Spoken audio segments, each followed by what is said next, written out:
Karena saya anak muda Gen Z zaman sekarang dan Bapak selalu mengedepankan untuk kebebasan mengemukakan pendapat. Jadi saya ingin bertanya kepada Bapak, di tengah-tengah banyaknya orang yang memberi rapot merah pada kinerja Bapak ketika menjadi Gubernur DKI Jakarta, kenapa Bapak masih ingin mencalonkan untuk memimpin Indonesia? Apa motivasi Bapak, landasan Bapak yang membuat Bapak percaya bahwa Bapak bisa menjadi pemimpin untuk Indonesia yang dari Sabang sampai Merauke, bukan hanya Jakarta, bukan hanya Pulau Jawa, Pak? Terima kasih, Pak. Yang kedua, soal Ayu yang dari tadi, banyak yang beri rapot merah pada Anda, kenapa tetap maju begini?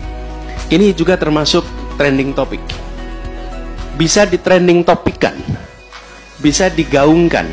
Karena itu saya mengusulkan ketika menilai, bukan dari menilai apa yang dikatakan di sosmed. Ketika menilai begini, apa yang dijanjikan dan apa yang terlaksana, disitulah penilaian yang paling objektif. Loh, dulu janji apa, terlaksananya apa? Nah, sekarang saya kasih contohnya. Partai Nasdem adalah partai pendukungnya Pak Basuki Cahayapurnama, bukan pendukungnya Anies Baswedan. Dan Partai Nasdem adalah partai termasuk Metro TV mengkritik terus DKI Jakarta. Betul tidak? Betul. Lalu apa yang terjadi? Partai Nasdem kemudian mereview, bener nggak sih yang diomongin orang-orang ini?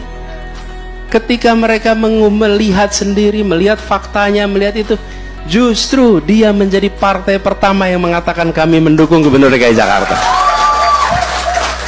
Loh, kalau yang dukung Anies pertama kali PKS, memang PKS dari dulu mendukung. Betul tidak? Loh, ini adalah mereka yang terus-menerus mengkritik sampai pada akhirnya, Bung, berhentilah ngomong soal fiksi ini. Saya pengen lihat faktanya. Tunjukin faktanya. Lihat apa yang terjadi di Jakarta, apa yang dijanjikan di Jakarta, apa yang muncul di Jakarta. Ternyata banyak yang tidak dijanjikan malah dilaksanakan di Jakarta. Jadi kemudian ketika tadi ditanya kenapa saya tidak pernah mengajukan diri, mana Ayu tadi? Ayu, saya tidak pernah mengajukan diri, Ayu. Saya lagi tengah-tengah bertugas, dipanggil Anies, kami menugaskan Anda menjadi calon presiden. Bukan saya datang ke Nasdem, ke PKS, saya mau jadi calon, bukan. Dan ketika itu dikatakan, saya bilang izinkan saya untuk memikirkan tentang tugas ini. Apa yang saya kerjakan? Tanya sama ibu lah. Kalau ibu saya ridho, saya jalanin. Kalau ibu saya tidak ridho, saya tidak akan jalanin. Sesimpel itu. Jadi saya kemudian bilang, kalau Partai Nasdem yang dulunya tidak mendukung malah jadi pendukung pertama, dan akibat mendukung Anies, apa yang terjadi pada Nasdem? Harus saya ceritakan di sini. Udah tahu semua kan? Apa yang terjadi coba? Dia mengalami tekanan A, B, C, D. Benar tidak? Kisi-kisinya aja, Pak. Biasa. Udahlah, kisi-kisi online ada semua. Ya. Apa yang terjadi? Tantangannya luar biasa. Nasdem menghadapi tantangan. Kenapa? Karena dia memilih untuk mendukung Anies. Kalau Nasdem mau relax, Pak Surya Paloh usia 72 tahun, Pak.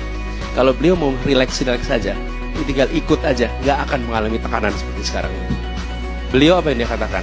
Dan dia bilang kepada saya, Bung Anies, kita ingin Indonesia yang lebih baik. Kita ingin Indonesia yang nantinya kita bisa berdiri dengan bangga. Saya minta Anda untuk menjadi yang di depan di dalam melakukan perubahan untuk Indonesia. Oke? Dan saya bilang ini sebuah kepercayaan, sebuah amanah. Dan tantangannya besar sekali. Jadi Ayu, ketika dikatakan, misalnya ini saya katakan bahwa ini air minum, tapi kalau ada 1000 orang mengatakan ini adalah air keras, maka terbentuklah persepsi ini adalah air keras. Gimana cara membantahnya? Saya bikin trending topik juga air minum. Bukan. Cara membantahnya cukup sederhana. Buka tutupnya, minum airnya. Oke? Begitu diminum dan sehat, maka ini bukan air keras. Sama. Anies Baswedan dikasih raport merah di trending topikan. Tidak usah dijawab pernyataan dengan pernyataan, jawab dengan kenyataan.